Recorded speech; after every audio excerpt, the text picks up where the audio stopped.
Fala pessoal, tudo bem com vocês? Professor Robson Silva aqui falando, espero que esteja tudo bem aí.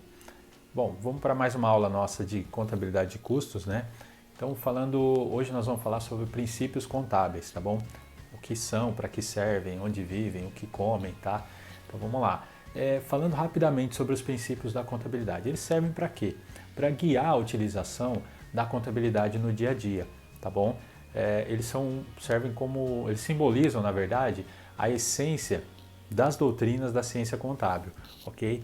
Então, contabilidade é uma ciência, tá? Então, como ciência, ela tem princípios, tem doutrinas os princípios da contabilidade servem para guiar a utilização desses princípios no dia a dia, tá bom? E nós vamos falar sobre 3 deles hoje, tá? Primeiro, princípio da competência. Segundo, princípio do registro pelo valor histórico.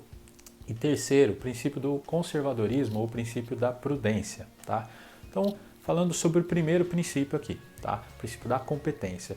Esse princípio ele consiste em registrar as entradas ou saídas, as receitas e despesas no momento do ato gerador, ok? O que quer dizer isso? Imagina que eu tenho uma compra, que eu fiz essa compra parcelada no valor de R$1.000, ok? E esses R$1.000 eu vou pagar em 10 parcelas de R$100. Seguindo o princípio da competência, essa compra deve ser registrada no momento da compra, ok? A contabilidade tem que registrar isso no momento da compra e no valor de R$1.000 e não no momento do pagamento das parcelas, tá? Isso é o princípio da competência, ok? Tranquilo? Falando um pouquinho sobre o princípio do registro pelo valor histórico. Esse princípio ele consiste em registrar os componentes do patrimônio, ou seja, ativos e passivos, pelo valor original de entrada, tá? Ou seja, pelo valor histórico. Exemplo disso, né? Imagina que a empresa fez a aquisição de um terreno no valor de R$100.000, tá? Mas esse terreno pode ser, a empresa pagou, né? Ou seja, comprou, adquiriu esse terreno por R$100.000, ok? Mas o terreno pode ser que ele valia 200, 150, 80, enfim, ou ao longo dos anos ele variou e tal, mas ok, seguindo o princípio do registro pelo valor histórico, esse terreno ele deve ser registrado pelo valor da aquisição, tá? Pelo valor da venda ou da compra, né? Enfim, ok? Então esse é o princípio do registro pelo valor histórico. A contabilidade deve registrar os componentes do patrimônio pelo valor original de entrada, seja uma aquisição ou uma venda, tá bom?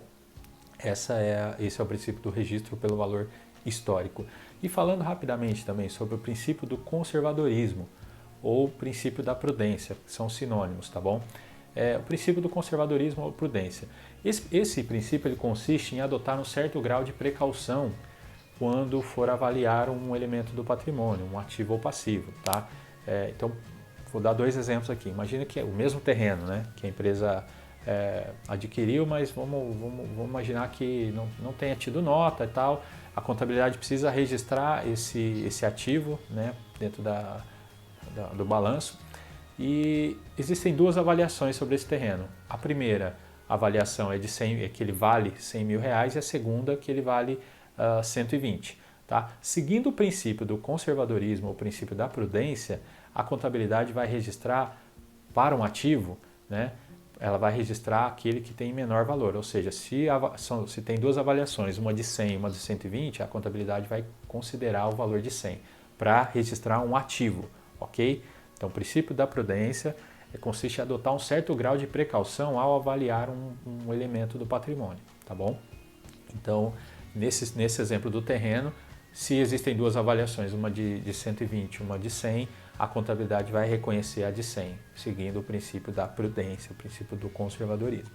Tá? E num outro extremo, imagina que a empresa está sofrendo um processo trabalhista, né? E a avaliação desse processo, o mínimo dele é 20 mil e o máximo é 30. Então pode chegar até 30, mas o mínimo é 20. Seguindo o mesmo princípio da prudência, ao avaliar um passivo, a contabilidade deve adotar certo grau de precaução, ok? E para avaliar um passivo, ela deve considerar aquele que representa maior valor. Então, no exemplo de uma ação trabalhista que o mínimo é 20 e o máximo é 30, a contabilidade deve reconhecer o valor de 30 no passivo, tá bom? Então, esse é o princípio da prudência ou princípio do conservadorismo, tá bom? Que são equivalentes, são sinônimos. Beleza, gente? Essa é a aula de hoje, falando rapidamente sobre os princípios da contabilidade. Espero que vocês tenham gostado. Curta aí, deixa um like, ativa o sininho para novos vídeos, tá bom? e espero vocês na próxima. Valeu, gente. Abraço.